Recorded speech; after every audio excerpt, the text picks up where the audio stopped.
बिस्मिल्लाहिर्रहमानिर्रहीम। अस्सलाम वालेकुम। Welcome to my channel MSc Nadia. आज की वीडियो में हम स्टडी करेंगे लेवल ऑफ ऑर्गेनाइजेशन।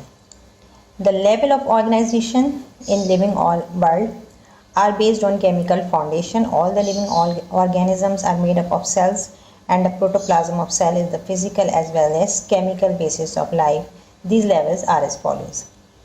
यहाँ पर आपको मुख्तलिफ लेवल्स ये बताए गए हैं, ठीक है। फर्स्ट हेडिंग है atomic level of organisation, molecular cellular level of organisation, taxonomic level, population level, community level, ecological system, biosphere level.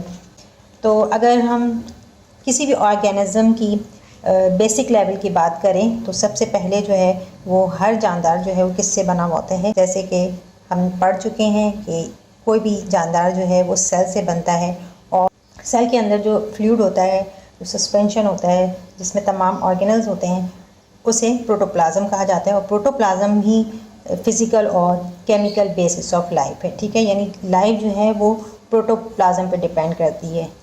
जैसे कि लास्ट लेक्चर में मैंने आपको बताया था कि वाटर जो है वही बेसिस है, तो बायोलॉजिकली वाटर को प्रोटोप्लाज्म से तरजीह दी जाती है। तो प्रोटोप्लाज्म जो है वो फिज़िकल और केमिकल बेसिस है लाइफ की।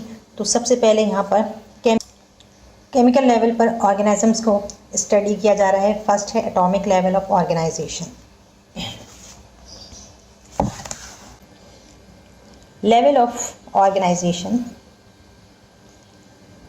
लिविंग ऑर्गेनिजम्स को हम जब सबसे स्मॉलेस्ट लेवल पे जाके पढ़ते हैं तो कोई भी जानदार किससे बना हुआ होता है? सेल से बना हुआ होता है। सेल के अंदर प्रोटोप्लाज्म होता है जिसे केमिकल और फिज़िकल बेसिस ऑफ लाइफ माना जाता है। सबसे पहले हम इसको केमिकल के बेसिस पर देखते हैं। तो कोई भी एलिमेंट हो, केमिस्ट्री में आपने पढ़ा होगा कि कोई भी सब्सटेंस या मैटर किससे बनता है?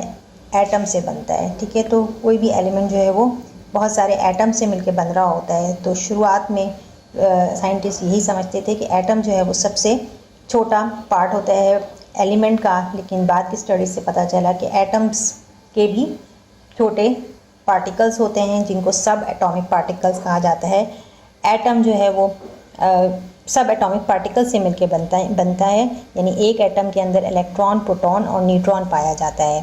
केमिस्ट्री में आपने पढ़ा होगा कि एक एटम के अंदर न्यूक्लियस होता है जिसमें प्रोटॉन और न्यूट्रॉन पाया जाता है, और इलेक्ट्रॉन जो है वो उसके बाहर के शेल और ऑर्बिट में मूव कर रहे होते हैं। यहाँ ये मैंने ऑक्सीजन का बनाया है स्ट्रक्चर, एटॉमिक स्ट्रक्चर बनाया है। तो यहाँ आप देख सकते हैं 8 इलेक्ट्रॉन जो है वो उसके आउटर मोस्ट शेल में है। बहरहाल इस वक्त हम केमिस्ट्री की तरफ नहीं जाएंगे। एटम भी मुख्तलिफ पार्टिकल से मिलकर बनता है जिनको सब एटॉमिक पार्टिकल कहा जाता है। ये इलेक्ट्रॉन, प्रोटॉन और न्यूट्रॉन होते हैं।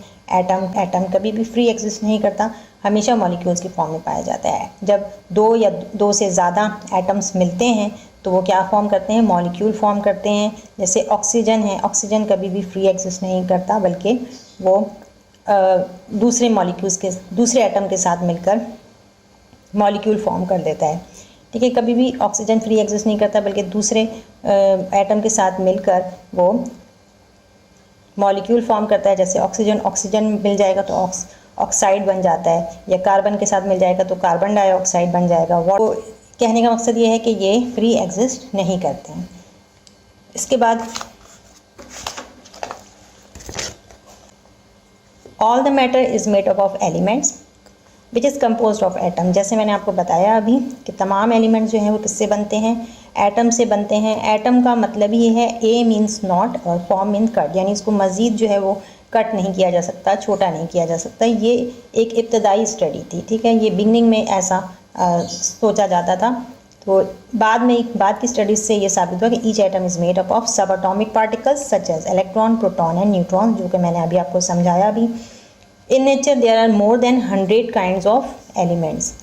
नेचर में 100 काइंड्स ऑफ एलिमेंट्स मौजूद हैं, और among these 16 elements are called as bio element, जिनमें से सिर्फ 16 एलिमेंट ऐसे हैं जो कि बायो एलिमेंट्स हैं। बायो एलिमेंट्स मीन के जो कि लाइफ से जुड़े हुए हैं, ठीक है, लिविंग ऑर्गेनिजम्स के साथ जुड़े हुए हैं, which are vital for life. Only 6 elements such as carbon, hydrogen, oxygen, nitrogen, sulphur नहीं है यहाँ पर, कैल्शियम होगा, and phosphorus are called basic elements of life. और इन 16 बायो एलिमेंट्स में से भी सिर्फ 6 ऐसे हैं जो कि 99% जो है वो लिविंग ऑर्गेनिज्म में मौजूद होते हैं। और वो कौन से हैं? Carbon, hydrogen, oxygen, nitrogen, calcium and phosphorus. ये बेसिक एलिमेंट्स ऑफ लाइफ हैं। तो नेचर में कितने मौजूद हैं? नेचर में 100 एलिमेंट मौजूद हैं, जिनमें से 16 जो हैं वो बायो एलिमेंट कहलाते हैं। 16 बायो एलिमेंट हैं और इनमें से भी ओनली 6 एलिमेंट जो हैं वो बेसिक एलिमेंट ऑफ लाइफ कहलाते हैं। ये 99% मौजूद होते हैं लिविंग ऑर्गेनिजम्स में, और बाकी के 10% जो हैं वो 1% मौजूद होते हैं, ट्रेसेस के फॉर्म में मौजूद होते हैं, बहुत कम होते हैं। ठीक है, तो 6 एलिमेंट कौन से हैं यहाँ लिख देती हूँ मैं। कार्बन, हाइड्रोजन, ऑक्सीजन, नाइट्रोजन और कैल्शियम, फॉस्फोरस। बाकी के 10 कौन से होंगे? जिंक ले लें आप, मैंगनीज, आयरन, आयोडाइड, कॉपर और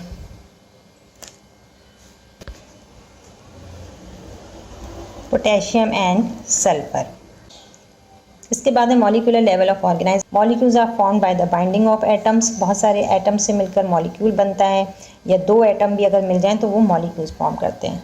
these organic molecules of cells are called as biomolecules. Cells के इन ऑर्गेनिक मॉलिक्यूल्स को क्या कहा जाता है? बायोमॉलिक्यूल्स, क्योंकि हम लाइफ और लिविंग ऑर्गेनिजम्स के हिसाब से पढ़ रहे हैं तो इनको बायोमॉलिक्यूल्स कहते हैं। These are constructed in great variety and complexity. इनकी बहुत ज़्यादा वैरायटी है, बहुत कॉम्प्लेक्स होते हैं। They are classified as micromolecules and macromolecules. इसी बिना पर इनको माइक्रो और मैक्रो मॉलिक्यूल्स में डिवाइड कर दिया गया है। ठीक है, glucose, amino acid and fatty acids are micromolecules. Glucose, amino acid और फैटी एसिड जो है क्या है? माइक्रोमॉलिक्यूल्स हैं। Whereas carbohydrate, protein and lipids are macromolecules. अब इसको आप इस तरह भी ले सकते हैं कि माइक्रोमॉलिक्यूल्स जो होते हैं वो लाइट इन मॉलिक्यूलर वेट होते हैं, जबकि मैक्रोमॉलिक्यूल्स जो हैं वो हैवी इन मॉलिक्यूलर वेट होते हैं। The unit of micromolecules combine together to form macromolecules. और माइक्रोमॉलिक्यूल्स जो हैं वो जब मिलते हैं तो वो फॉर्म करते हैं मैक्रोमॉलिक्यूल्स को। जैसे कि ग्लूकोज जो है एक मॉलिक्यूल है, माइक्रोमॉलिक्यूल है। अगर बहुत सारे ग्लूकोज मॉलिक्यूल्स मिल जाएं तो वो क्या फॉर्म करेंगे? वो कार्बोहाइड्रेट फॉर्म करेंगे। ठीक है, कार्बोहाइड्रेट क्या है? मैक्रोमॉलिक्यूल है। इसी तरह बहुत सारे अमाइनो एसिड क्या है? माइक्रोमॉलिक्यूल है। बहुत सारे अमाइनो एसिड्स अगर मिल जाएं, कंबाइन हो जाएं, तो वो क्या फॉर्म करेंगे? प्रोटीन फॉर्म करेंगे। इसी तरह फैटी एसिड है। फैटी एसिड भी अगर ये माइक्रोमॉलिक्यूल्स है, जब बहुत सारे फैटी एसिड्स मिलेंगे तो वो लिपिड्स को फॉर्म करेंगे। तो ये सारे वो एलिमेंट हैं, वो मॉलिक्यूल्स हैं जो लिविंग बॉडी के अंदर मौजूद होते हैं और जो कि लाइफ के लिए बहुत ज़रूरी होते हैं। यहाँ पर मैंने आपकी आसानी के लिए इसको चार्ट में भी बना के दिखा दिया है। 2 एटम मिल जाएं तो क्या बन जाएगा? मॉलिक्यूल बन जाएगा। ऑर्गेनिक मॉलिक्यूल्स जो हैं वो बायोमॉलिक्यूल्स कहलाते हैं। ऑर्गेनिक मॉलिक्यूल्स को बायोमॉलिक्यूल्स भी कहते हैं। और बायोमॉलिक्यूल्स 2 तरह के होते हैं, माइक्रोमॉलिक्यूल्स, मैक्रोमॉलिक्यूल्स। माइक्रोमॉलिक्यूल्स कौन से होते हैं? Glucose, amino acid, fatty acid, ये माइक्रोमॉलिक्यूल होता है। ठीक है, जैसे कि आप जानते हैं कि ग्लूकोज का फॉर्मूला क्या है? C6H12O6। ठीक है, तो इसमें ऑक्सीजन के जो हैं 6 एटम हैं, हाइड्रोजन के 12 हैं, कार्बन के 6 हैं। तो ग्लूकोज जो है वो बहुत सारे मॉलिक्यूल से, बल्कि मुख्तलिफ मॉलिक्यूल से मिलके बन रहा है। कार्बन के मॉलिक्यूल्स हैं, हाइड्रोजन के, ऑक्सीजन के। ठीक है, तो ये माइक्रो मॉलिक्यूल्स कहलाते हैं। अमाइनो एसिड इसी तरह फैटी एसिड है। और मैक्रो मॉलिक्यूल्स जो हैं वो किससे बनते हैं? मैक्रो मॉलिक्यूल्स जो हैं वो माइक्रो मॉलिक्यूल्स की मदद से फॉर्म होते हैं। ग्लूकोज जब ग्लूकोज से मिलता है तो कार्बोहाइड्रेट फॉर्म करेगा। अमाइनो एसिड से मिलकर प्रोटीन फॉर्म करते हैं। फैटी एसिड लिपिड्स फॉर्म करते हैं। तो आई होप कि आपको ये बात तो क्लियरली समझ में आ गई होगी। ये बुक में आपके यहाँ पर चार्ट बनाया है, इसमें यही बात समझाई गई है कि लेवल ऑफ ऑर्गेनाइजेशन को पूरे चार्ट में उन्होंने दिखाया है। ठीक है, तो केमिकल लेवल पर अगर हम देखते हैं तो कोई भी सब्सटेंस जो है या सेल जो है वो एटम से बना हुआ है। क्योंकि हम लिविंग ऑर्गेनिजम्स की बात कर रहे हैं तो इस वक्त हम सेल की बात ही करते हैं कि एटम से बनता है, केमिकली सेल भी एटम से बन रहा है। ऑक्सीजन के 2 एटम जब मिलते हैं तो मॉलिक्यूल्स फॉर्म करते हैं, और बहुत सारे मॉलिक्यूल्स मिलकर क्या फॉर्म करते हैं, मैक्रो मॉलिक्यूल फॉर्म करते हैं। यहाँ फॉस्फोलिपिड की एग्जांपल दी गई है। अब अगर आप सेल के हिसाब से देखें तो किसी भी जानदार के अंदर सबसे छोटा जो पार्ट होता है वो क्या होता है, एक सेल होता है। एक सेल होता है, और जब 2 या 2 से ज़्यादा सेल मिलते हैं तो क्या करते हैं, टिश्यूज़, ठीक है। बहुत सारे सेल्स मिलके टिश्यूज़ फॉर्म करते हैं। बहुत सारे टिश्यूज़ जब मिल जाते हैं तो क्या फॉर्म करते हैं, ऑर्गन फॉर्म करते हैं। और जब मुख्तलिफ़ किस्म के ऑर्गन सिस्टम मिलते हैं तो ऑर्गेनिज़म फॉर्म होता है। For example respiratory system, circulatory system, excretory system. जब ये सारे सिस्टम मिल के इनको जब कलेक्टिवली हम देखते हैं तो एक जानदार बन जाता है, क्योंकि जानदार के अंदर ये तमाम सिस्टम्स एक जगह इकट्ठे होते हैं। यहाँ पर इसकी एग्जांपल जो है वो पैंथर से दी गई है, लॉइन। और जब एक किस्म के जानदार एक स्पेसिफिक एनवायरमेंटल कंडीशन में रहते हैं तो उसे पॉपुलेशन का नाम दिया जाता है।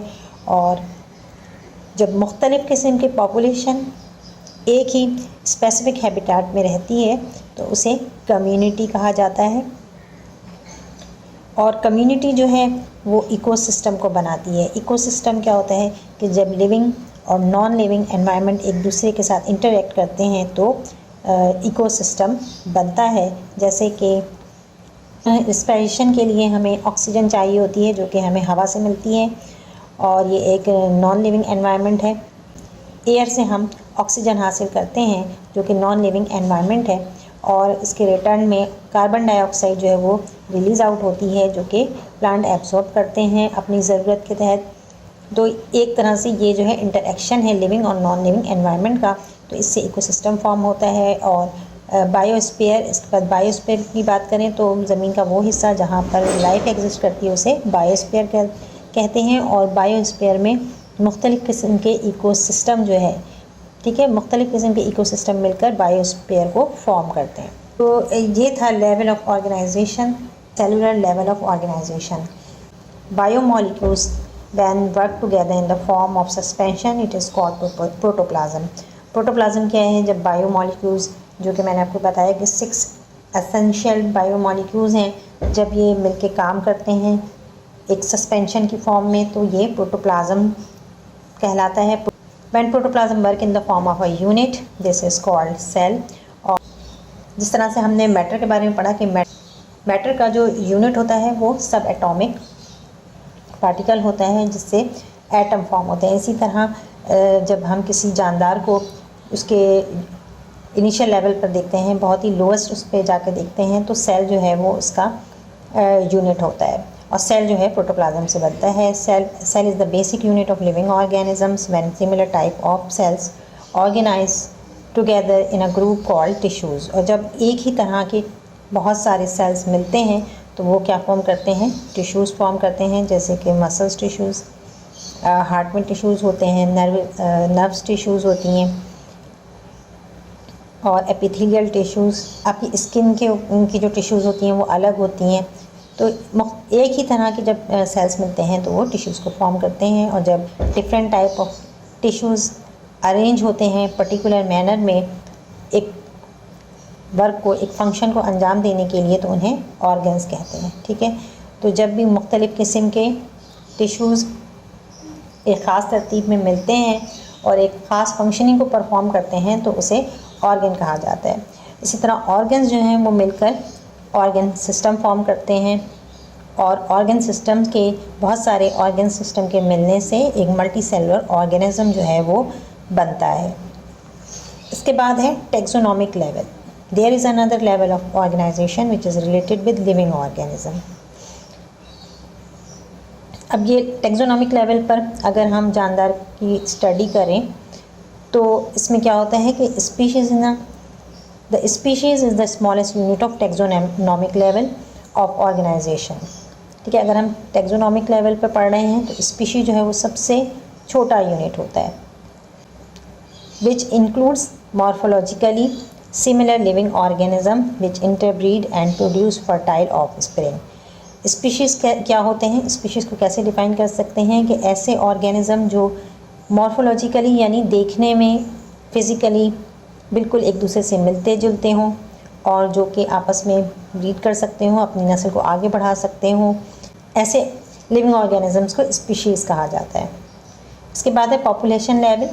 All the members of a species living in specific habitat are called population. जब स्पीशीज़ जो हैं वो एक ख़ास हैबिटेट में रहते हैं, ठीक है, तो उसे पॉपुलेशन कहा जाता है। फॉर एग्जांपल डेजर्ट में रहने वाले पौधे जो हैं वो एक ख़ास एनवायरनमेंट में रह रहे होते हैं, तो उनको पॉपुलेशन का नाम दिया जाता है, ठीक है। इसी तरह मैदानी इलाकों में जो पौधे होते हैं या जानवर होते हैं वो अलग होते हैं, तो उनकी पॉपुलेशन होती है, मतलब वो एक ख़ास स्पेसिफिक हैबिटेट में रह रहे हैं, तो ऐसे स्पीशीज़ को पॉपुलेशन कहा जाता है। और इसी तरह ग्रुप ऑफ पैरट्स को पैरट्स पॉपुलेशन कहते हैं। Community level, the members of different species living in specific habitat are called as community. और जब मुख्तलिफ स्पीशीज़, एक जैसी लिविंग ऑर्गेनिजम्स जब रहते हैं एक साथ एक ख़ास हैबिटेट में, तो उन्हें पॉपुलेशन लेवल कहा जाता है। लेकिन जब मुख्तलिफ स्पीशीज़ एक ख़ास किस्म की हैबिटेट में एक साथ रहती हैं तो उन्हें कम्युनिटी कहा जाता है, ठीक है। A group of different kind of birds living on tree is called as bird community. या मुख्तलिफ़ किस्म के बर्ड्स का एक ही हैबिटेट में रहना, इसको बर्ड कम्युनिटी का नाम दिया जाता है। इसके बाद है ecological system. Communities always depend upon their non living environment in a reciprocal interaction for their survival. For example oxygen respiration, ये मैं अभी आपको बता भी चुकी हूँ चार्ट में, ये वही चीज़ है जो चार्ट में बताया था मैंने। तो इकोलॉजिकल सिस्टम में क्या होता है कि मुख्तलिफ़ कम्युनिटीज़ जो हैं वो नॉन लिविंग एनवायरनमेंट के साथ जो इंटरेक्शन करती हैं उसको इको सिस्टम फॉर्म करती हैं, इकोलॉजिकल सिस्टम या इकोसिस्टम जिसे कहा जाता है। इसके बाद है biosphere level. Biosphere the part of earth where life exist is called. और बायोस्फीयर ज़मीन का वो हिस्सा जहाँ लाइफ एग्जिस्ट करती है उसे बायोस्फीयर कहते हैं। तो ये मैंने दोबारा से रिपीट कर दिया है। अब नेक्स्ट पेज पे चलते हैं। Unicellular organisation, all single cell organisms carry out all activities of life. अब यहाँ पर क्या कह रहे हैं कि एक सिंगल सेल ऑर्गेनिजम्स जो है उसके अंदर तमाम एक्टिविटीज़ जो हैं वो होती हैं लाइफ की जो है एक्टिविटीज़ हमने शुरू में डिस्कस किया, रिस्पायरेशन, रिप्रोडक्शन, एक्सक्रीशन, डाइजेशन, तमाम प्रोसेस जो है वो एक सिंगल सेल में होता है, चाहे वो प्लांट सेल हो या एनिमल सेल हो। इस बात को आप इस तरह समझ लें कि जैसे कि एटम का सबसे स्मॉलेस्ट पार्ट जो है वो सब एटॉमिक पार्टिकल्स होते हैं, इलेक्ट्रॉन, न्यूट्रॉन एंड प्रोटॉन, तो बिल्कुल उसी तरह सेल्स के भी सब सेलुलर पार्टिकल्स होते हैं जिन्हें ऑर्गेनेल कहा जाता है। ऑर्गेनेल क्या होते हैं? फॉर एग्जांपल माइटोकॉन्ड्रिया, सेल के अंदर माइटोकॉन्ड्रिया पाया जाता है। तो माइटोकॉन्ड्रिया का क्या काम होता है? उसकी फंक्शनिंग ये होती है कि उसे सेल को जितनी रिक्वायरमेंट होती है एनर्जी की, तो माइटोकॉन्ड्रिया जो है वो प्रोवाइड करता है by the process of respiration, ठीक है। तो एक तरह से रिस्पायरेशन का अमल जो है वो माइटोकॉन्ड्रिया के थ्रू होता है। इसी तरह राइबोसोम्स, सेल की जितनी रिक्वायरमेंट होती है प्रोटीन की, उसको राइबोसोम पूरा करता है। अगर प्लांट सेल की बात करें तो वहाँ पर प्रोटोप्लास्ट होते हैं जिसकी मदद से फोटोसिंथेसिस का अमल होता है, यानी पौधा जो है एक प्लांट सेल जो है वो अपना फूड खुद तैयार कर सकता है, ठीक है। तो ये कुछ मिसालों से मैंने आपको समझाने की कोशिश की है। they digest the food, respire, excrete, move, etc. on the cellular base by simple methods, ठीक है। तो ये यहाँ पर यही बात बताई जा रही है कि एक सिंगल सेल ऑर्गेनिजम्स भी ये तमाम प्रोसेसेस उसके अंदर होते हैं और हर ऑर्गेनल जो है इनका एक स्पेसिफिक अलग-अलग ऑर्गेनल होता है जो इन सारे प्रोसेसेस को परफॉर्म करता है। और जब बहुत सारे डिफरेंट ऑर्गेनल्स मिलते हैं तो एक सेल फॉर्म होता है। बैक्टीरिया क्या है? एक सिंगल सेल ऑर्गेनिज्म है। अमीबा भी, paramecium and euglena are common example of unicellular organisms. ये जो है एग्जांपल हैं इन यूनिसेलुलर ऑर्गेनिजम्स की, एग्जांपल हैं bacteria, amoeba, paramecium and euglena. इसके बाद बात करते हैं colonial organisation. Many unicellular organisms live together by forming colonies but do not have any division of labor among them। जब बहुत सारे यूनिसेलुलर ऑर्गेनिजम्स एक साथ रहते हैं तो वो कॉलोनी को फॉर्म करते हैं। In colonial type of cellular organisation each unicellular organisms live in its own life. अब कॉलोनियल टाइप में हर यूनिसेलुलर ऑर्गेनिज्म जो है वो अपनी ज़िंदगी ख़ुद जो है वो गुजारता है। ये नहीं होता कि ये एक दूसरे पर डिपेंड करते हों और कोई मल्टी सेलुलर स्ट्रक्चर भी फॉर्म नहीं करते, ठीक है। जैसे Volvox is a green alga is an example of colonial form of organisation.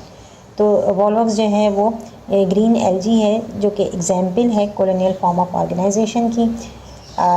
Multicellular organisation, the organisms formed by many cells is called as multicellular organism। Multi means बहुत, कई किस्म के और बहुत सारे, इससे मुराद लेंगे तो इसी से समझ में आ रहे हैं कि तो बहुत सारे सेल्स जब मिलते हैं तो वो एक मल्टी सेलुलर ऑर्गेनिजम्स को फॉर्म करते हैं। For example frog and mustard plant are example of multicellular organisation.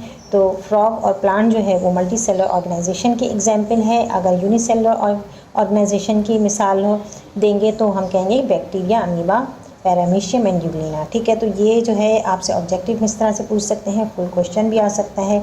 इसके बाद मल्टी सेलुलर ऑर्गेनाइजेशन की मिसाल है मस्टर्ड प्लांट और फ्रॉग। इसके बारे में हम नेक्स्ट वीडियो में स्टडी करेंगे।